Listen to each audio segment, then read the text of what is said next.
before we could even speak about resurrection, before it could even be like a thought, death had to come first. And we know what that looks like with Jesus. You know, we saw him, we know of him going to the cross for our sins and dying on the cross and being that sacrifice.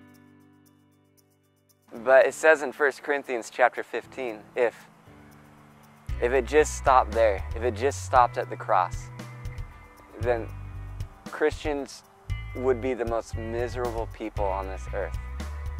Because, I mean, that's it. There would be no hope. Everything Jesus said he was, I'm the way, the truth, and the life. Everything he claimed, if it just stopped at the cross, well, that would be it. But thankfully, 3 days later, you know, what we celebrate today on Easter Sunday is the resurrection of Jesus. There's nothing like it. I mean, it's what gives us our joy. It's what gives us our hope. It's beautiful. It's awesome. It gives us hope for eternity to know that there's so much more beyond here.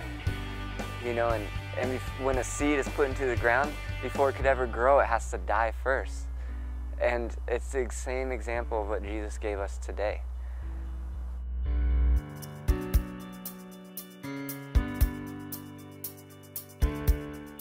What does it mean for us to live a resurrected life? Does it mean that we just show up to church, you know, an hour and a half a week and that's it? You know, we heard the preacher preach and beautiful message, see you next Sunday, you know? And even if we gave him an hour and a half each week, you gave God less than 1% of your life. But I think he's asking for so much more. He's asking for our lives. He's saying, lay down your life. He's saying surrender. He's saying die to yourself. If you want to gain life, you have to lose your life so that you may find it, so that yours will be saved. And what's that mean? What's it mean to lay down our lives so that we have life? I think all he's saying is let go of control. Let me have control. I'm your creator God. I'm the one that has conquered death.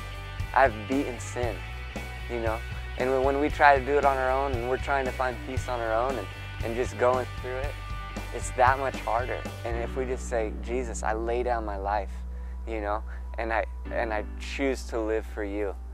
That's what resurrected life is. That's what Jesus died for. And most of all, that's what he rose from the dead for. And we get to have everlasting life in him. And that's the joy and the peace that we get to carry. And that I don't want to ever stop talking about. Because it's the focal point of my whole life now. Because I've said, Jesus, I surrender to you.